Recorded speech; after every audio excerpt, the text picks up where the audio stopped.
देश का अन्नदाता एक बार फिर सड़कों पर है और कृषि कानूनों के विरोध में किसान दिल्ली आना चाहते हैं। पंजाब के किसान, हरियाणा के किसान और भी राज्यों के किसान, लेकिन उन्हें आने से रोका जा रहा है। किसानों को हटाने के लिए आंसू गैस के गोले छोड़े जा रहे हैं और उनके ऊपर पानी की बौछार की जा रही है। हमारे साथ जुड़ गए हैं हमारे सहयोगी मोहम्मद गजाली। यहाँ पर अलग अलग तस्वीरों में हमने देखा कि किस तरह से किसानों को रोकने की तमाम कोशिशें जो है वो की जा रही है। इस वक्त आप कहाँ हैं और क्या कुछ देख रहे हैं?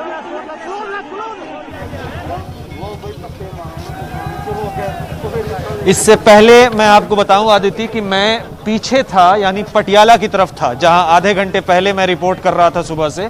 तो वो पटियाला की तरफ है, बीच में ये टोल प्लाजा है और टोल प्लाजा के इधर ये अंबाला शहर है, या हम अंबाला जिले में एंटर कर चुके हैं। सुबह से जो स्थिति बनी हुई थी वो ये थी कि कई हजार किसान जो हैं पंजाब की तरफ से वो दिल्ली की तरफ कूच करने के लिए, जैसा कि निर्धारित उनका प्रोग्राम था, वो जाने के लिए आए। शंभू बॉर्डर है इस इलाके, कई तरह के तरीके अपनाए कि कैसे उनको रोका जाए। तो सड़क पे बड़ी बड़ी जो ट्रक और ट्रॉली होती है उसको लगा दिया गया।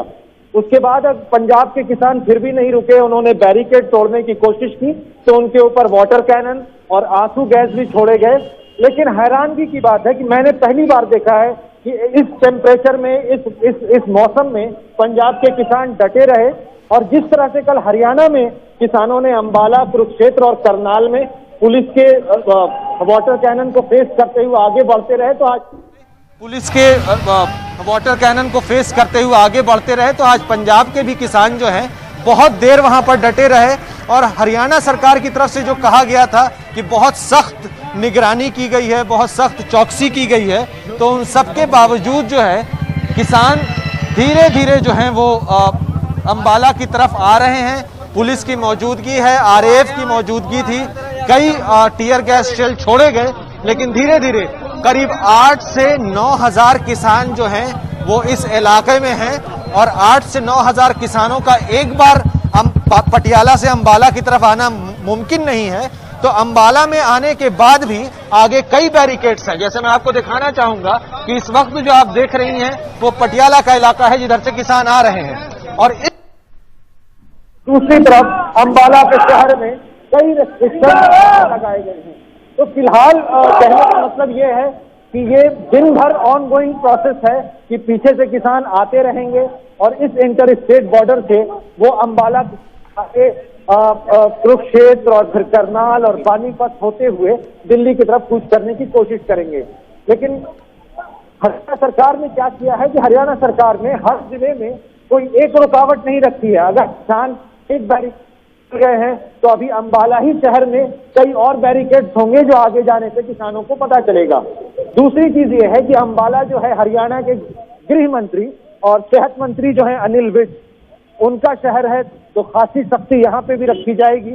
लेकिन जिस तरह से हम लोगों ने देखा है कि सुबह से हजारों किसान वो डटे रहे, लेकिन पुलिस के लाख कहने के बावजूद उनकी सिर्फ यही मांग थी कि हमने दिल्ली जाना है, हम दिल्ली में अपनी मांग रखवाने जा रहे हैं, मांग मनवाने जा रहे हैं। और ये कोई नया प्रोग्राम नहीं है, हमने कई दिन पहले इसकी जब पंजाब के मुख्यमंत्री, यूपी के मुख्यमंत्री को कोई आपत्ति नहीं है, तो हरियाणा के मुख्यमंत्री को अचानक क्या आपत्ति हो गई कि उन्होंने हमें रोकने की कोशिश। खुद हरियाणा के भी किसान हैं जो कृषि कानून के खिलाफ हैं।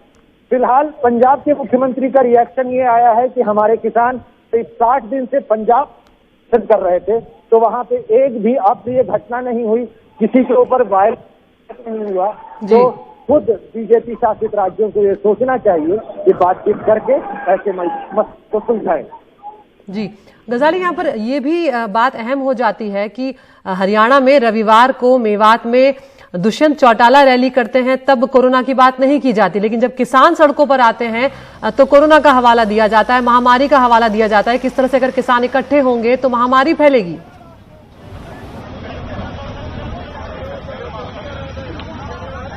जी, कोरोना ही की बात कर लें तो पंजाब में भी केसेस बहुत बढ़े हुए हैं, हरियाणा में भी केस बहुत बढ़े हुए हैं। और जब राजनीतिक पार्टियों का अपना सम्मेलन होता है, खास करके दुष्यंत चौटाला पिछले ही हफ्ते गुड़गांव में जाके उन्होंने पार्टी के ऑफिस का इनॉग्रेशन किया, काफी रश था वहां पर। उसको लेके कभी मुख्यमंत्री ने ये नहीं कहा या दिल्ली पुलिस ने ये नहीं कहा कि वहां भी कोरोना का संक्रमण फैल सकता है। लेकिन जैसे ही किसानों की बात आती है, आपको मैं बताता हूं, पिछले 2 दिन से जिस तरह से हरियाणा पुलिस ने अंतर्राज्यीय सीमाओं को सील किया है, उन्होंने बैरिकेड में सिक्कड़ लगाकर उसमें ओवरब्रिज की दीवारों से बांधा है, तो वो दिखाता है, वो कहीं ना कहीं दर्शाता है कि किसानों के इस संघर्ष और आंदोलन से सरकार घबराई है, जबकि हरियाणा सरकार का इसमें कोई रोल नहीं है। किसान कह रहे थे कि उनकी बातचीत जो है केंद्र सरकार से होनी, हरियाणा से भी जा रहे हैं, उनका कहना था कि हम केंद्र सरकार से बात करना चाहते हैं तो हमें जाने दिया जाए। लेकिन मुख्यमंत्री मनोहर लाल खट्टर ने काफी सख्त शब्दों में ये बात कही थी कि हम किसानों को हरियाणा में इंटर करने नहीं देंगे। तो फिलहाल तो यही है कि किसान धीरे धीरे अंबाला से होते हुए आगे बढ़ने की कोशिश कर रहे हैं। जी बिल्कुल गजाली, आपने हमें तस्वीर दिखाई है किस तरह से अब आप अंबाला की तरफ आ गए हैं और किसानों को रोकने के लिए खासकर हरियाणा की मनोहर लाल खट्टर सरकार ने जिस तरह के इंतजाम किए हैं, बड़े बड़े पत्थर लगाए हैं, बैरिकेड्स लगाए हैं, तार लगाए हैं ताकि किसान ना पहुंच पाए, और किसी एक जगह पर नहीं, थोड़ी थोड़ी दूरी पर लगाएं ताकि किसानों को बार बार रोका जा सके। उनकी रास्ते में बार बार रोड़ा लगाया जा रहा है और किसानों का साफ तौर पर कहना है कि उन्हें केंद्र सरकार से बात करनी है, उन्हें दिल्ली जाना है, लेकिन उन्हें जाने नहीं दिया जा रहा है। सर्दियों में उनके ऊपर पानी की बौछार की जा रही है, ठंडा पानी डाला जा रहा है, आंसू गैस के गोले छोड़े जा रहे हैं।